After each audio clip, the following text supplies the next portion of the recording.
Reciban un saludo fraterno de parte de su servidor, Waldo Rodríguez y Centinela Publishing, fundador de la casa publicadora Centinela Publishing, en la cual hemos publicado libros como este, Verde, Olivo, la vieja escuela, y otros títulos más como Un soldado siempre será un soldado, El silencio del ejército por toda la vida y Héroes invisibles, de los comandos del Perú.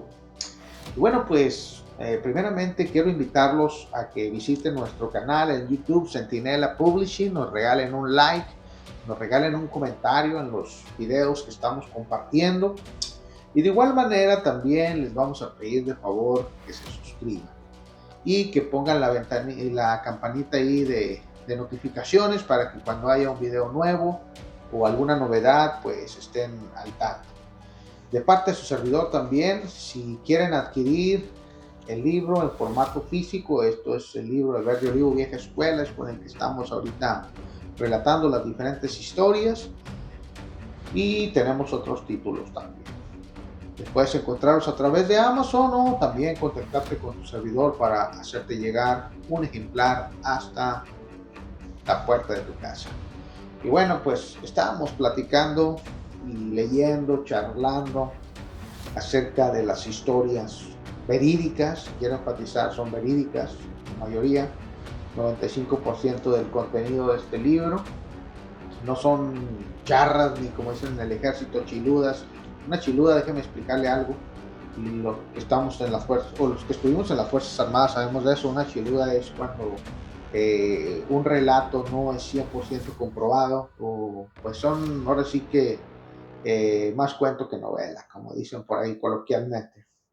Pero cuando son historias verídicas, bueno, nosotros hemos indagado, hemos hablado con los participantes de las historias que están plasmadas en este libro, hemos recompilado o compilado ciertos detalles con otros participantes, hemos buscado diferentes ángulos para de esta manera hacerles saber que lo que estamos hablando es realidad.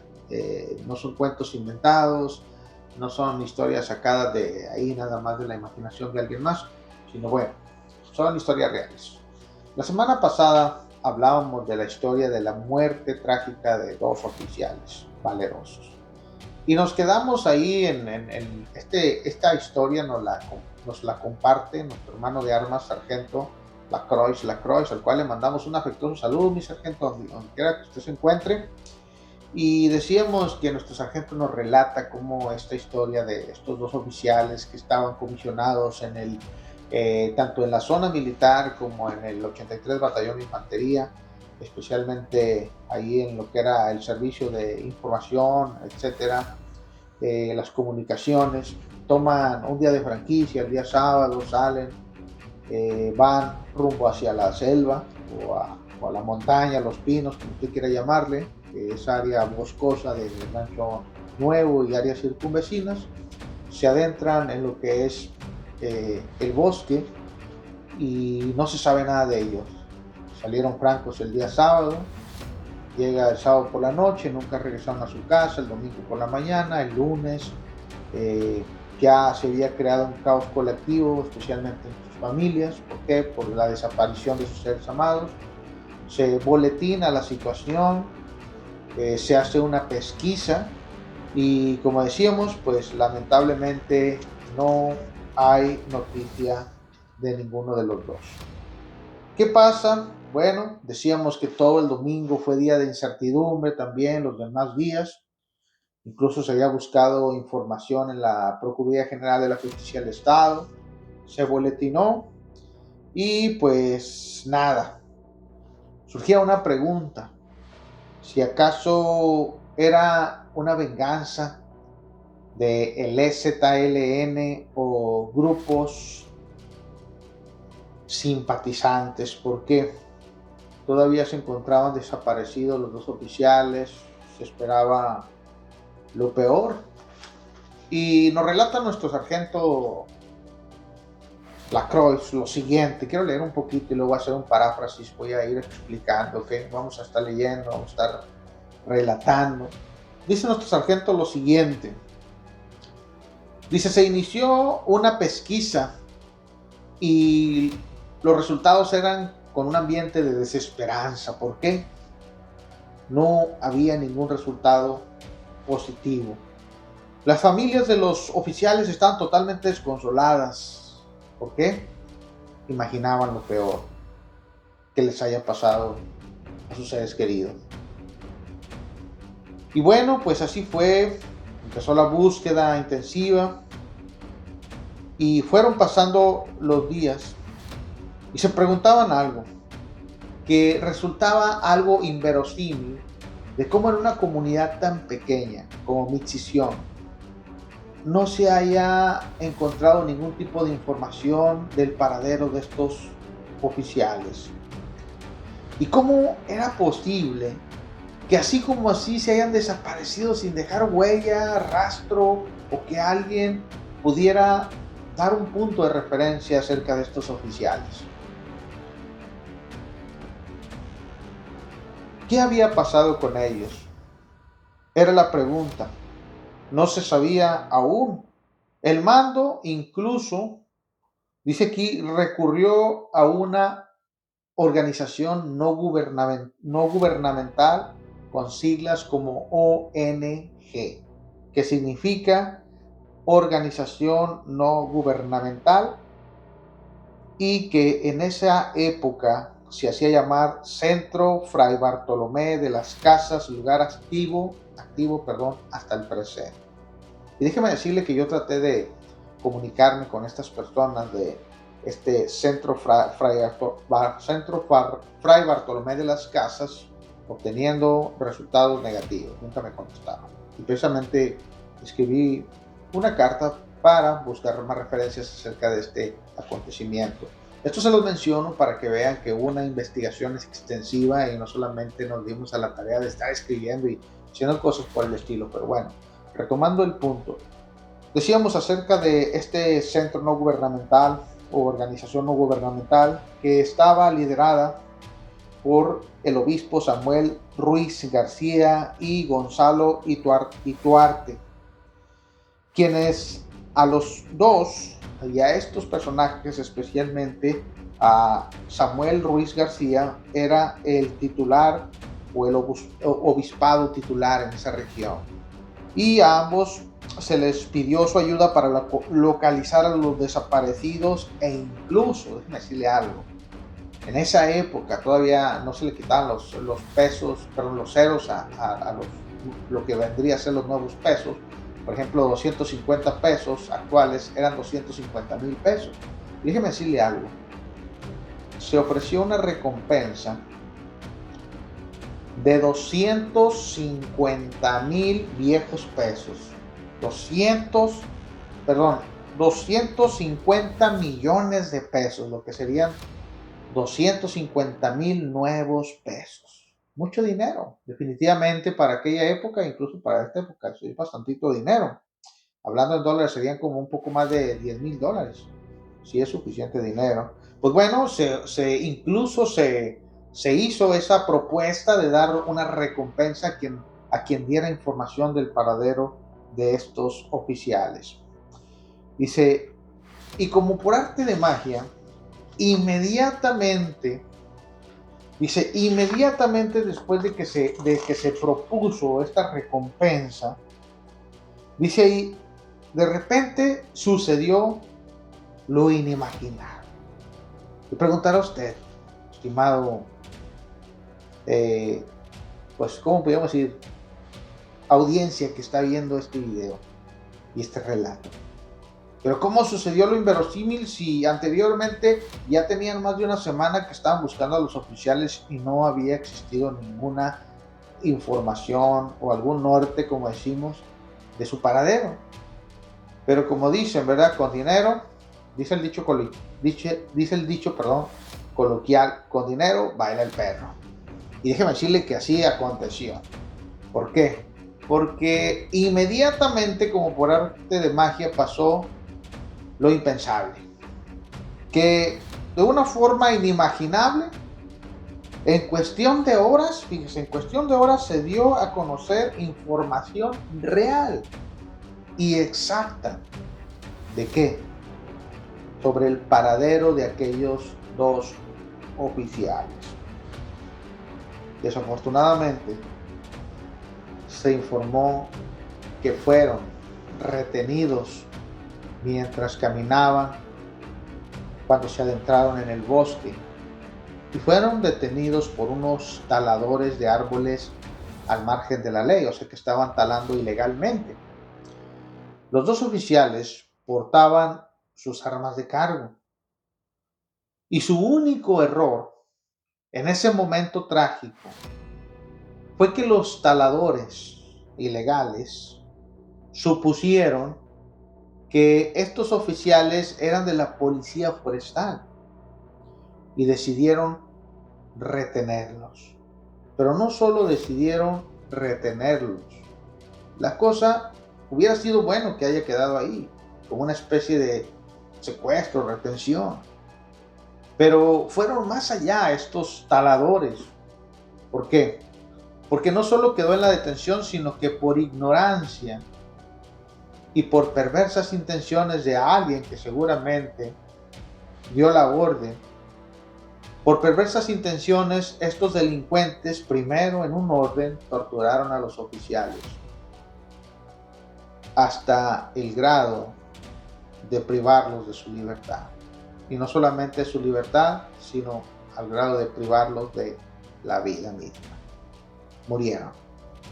Murieron por tan crueles torturas, pero la cosa no quedó ahí, sino que después de que torturaron y de que privaron de su vida a estos dos oficiales, y es crudo decirlo, tal vez nos van a censurar, tal vez sí, tal vez no, pero incluso estuvieron dispuestos a descuartizar los cuerpos. A descuartizar los cuerpos con motosierras, y después de esto fueron a tratar de desaparecer los cuerpos, enterrándolos, quemándolos, pero como no lograron su objetivo en su totalidad, los cuerpos quedaron a ras de suelo o semidescubiertos. Pero como estaba todo encubierto, no había información, no se había dicho nada del paradero de estos oficiales. Los que conocen Rancho Nuevo saben que es un lugar imponente de altas montañas, etcétera. Y bueno, ¿cómo se supo todo esto? Es la pregunta. ¿Cómo se supo que los oficiales habían sido torturados? ¿Por quién habían sido torturados? ¿Dónde habían sido torturados? ¿Dónde habían sido enterrados? ¿Dónde habían sido quemados? ¿Dónde habían sido descuartizados? ¿Cómo se supo todo esto? Es la pregunta. ¿Por qué? ¿Y cómo se supo específicamente con lujo de detalles? Porque, déjeme decirle algo, según el relato, dice, porque esta fue la declaración y parte informativo de los mismos indígenas que cometieron aquel acto tan aberrante, lleno de barbarie en contra de aquellos hermanos de armas. La confesión se dio de forma voluntaria con la condición, fíjese, incluso hasta pusieron condiciones. Estamos viviendo en un tiempo de 1990 y pico, que la gente, los delincuentes, al igual del tiempo presente, imponían sus condiciones. Es triste y es decepcionante a veces ver cómo suceden las cosas, pero bueno, así pasan a veces. Quisiéramos que pasaran de una forma diferente, pero no es así. Pero vamos a adentrarnos al relato. Dice aquí que después de haber relatado con, decimos coloquialmente, con santo y seña, y que se dio de una forma voluntaria la declaración, con la condición de no ser procesados judicialmente y ser, fíjese, peor aún, ser acreedores de la jugosa recompensa que se había propuesto de inicio, 250 millones de los viejos pesos. Todavía se fueron premiados, imagínense. ¡Qué barbaridad! Dice aquí que esto había sucedido en manos de algunos indígenas tzotziles del paraje de Mixizón. Así sucedió. Y este lugar se encuentra a las faldas del Cerro del Extranjero, por eso se le conoce también como la tragedia del extranjero. Dice, hasta ese lugar donde estaban enterrados los cuerpos llegaron varias autoridades, incluso periodistas, autoridades federales, estatales, militares, municipales. Dice, y en aquel lugar donde estaban enterrados los cuerpos, a ningún indígena de los taladores que participó en aquel asesinato se les formularon cargos. Aún no existía la Comisión Nacional de los Derechos Humanos, pero los defendía y los representaba el Centro Fray Bartolomé de las Casas, a cargo del obispo Samuel Ruiz García y su ayudante, el también sacerdote Gonzalo Ituarte. Aunque ellos no fueron los autores intelectuales, pero de una forma implícita o indirectamente protegieron de una forma u otra a estos, no podíamos decir de otra manera, homicidas confesos. Y dice ahí, pero todo esto pasó y la pregunta que surge es, ¿qué tal si la historia hubiera sido a la inversa? Ya se estaría haciendo un revuelto internacional, ¿verdad?, de violación a los derechos humanos y cosas por el estilo en contra del ejército. Y si con este lamentable acontecimiento nos dimos cuenta de que las cosas en esa región eran de andar con mucho cuidado. Y personalmente, dice el sargento, me vino a la memoria aquella advertencia que una y otra vez me hacían mis oficiales superiores, incluso mis compañeros, antigüedades o sargentos, igual que yo. Ándate con mucho cuidado en esta región, porque es una región muy peligrosa. Es de mucho cuidarse, es de desconfianza total. Lamentablemente, con el hecho de estos oficiales, quedaba más que claro que realmente era una zona demasiado peligrosa. ¿Y por qué era una zona demasiado peligrosa? Porque ambos bandos, tanto del lado de los indígenas católicos como los supuestos paramilitares evangélicos y tala árboles ilegales, estaban en continuo conflicto. Pero en este caso hubo daños colaterales. Dos oficiales del ejército mexicano habían muerto por las malas intenciones de estas personas. Lamentablemente, así terminó la búsqueda de aquellos oficiales que tuvieron una suerte adversa el momento que tomaron la decisión de salir a caminar sobre aquellos parajes. Se cuentan muchas otras cosas no comprobadas de que los oficiales hacían negocios con los talárboles y algo salió mal, etcétera, etcétera, pero eso solamente se va a quedar ahí. Lo que vemos son los hechos, lo que pasó, y esto sucedió un poco de tiempo antes de la historia que les vamos a relatar después. La incursión a Corralchen. Mucho me han preguntado algunos, incluso reporteros, acerca de esta incursión a Corralchen. Mis hermanos de armas de aquella región, de diferentes unidades, estaban cerca de Rancho Nuevo, saben a qué me refiero con la incursión a Corralchen. Esto fue antes que el levantamiento de armas de 1994.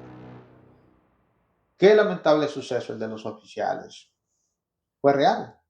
Usted puede indagar en diarios de distintas regiones por aquella época y puede encontrarse con, no, los nombres no los decimos por respeto a los oficiales, pero usted puede buscar la información y darse cuenta que fue real. Con esto concluimos esta historia, triste historia de la muerte de dos oficiales valerosos. Y recuerden, para la próxima nos espera la incursión a Corralchen. Esto apenas se está poniendo bueno. Siguen todavía muchas historias. Y bueno, ¿cómo puedes apoyarnos? Como ya les dijimos, por favor, suscríbanse, regálenos un like, un comentario, compartan con sus contactos, amigos, etcétera. Hagamos de este canal algo más grande, ¿ok? Y no estamos buscando monetizar ni cosas por el estilo, o sea, para que no digan, ya estamos monetizando. No, nosotros ni buscamos eso. Ya todo viene por su propio peso. Pero bueno, mandamos un afectuoso saludo a todos a los hermanos del ejército mexicano, de sus unidades como el 83 Batallón y diferentes unidades que estuvieron en aquella época asentados en Comitán, en Ocosingo, en Rancho Nuevo, en todas esas regiones de ese lugar de nuestro país hermoso México en la parte sur. Hermanos valerosos, como dicen ellos, ¿verdad? De valor comprobado, y vamos a seguir hablando de estas anécdotas para que veamos que nuestros hermanos realmente, algunos incluso estuvieron dispuestos a sacrificar su vida misma por el servicio al ejército mexicano. Yo me despido, un saludo fraterno a todos los que están apoyando el grupo, su hermano, servidor, hermano de armas, Osvaldo Rodríguez, y mandamos un saludo cordial. Cuídense mucho.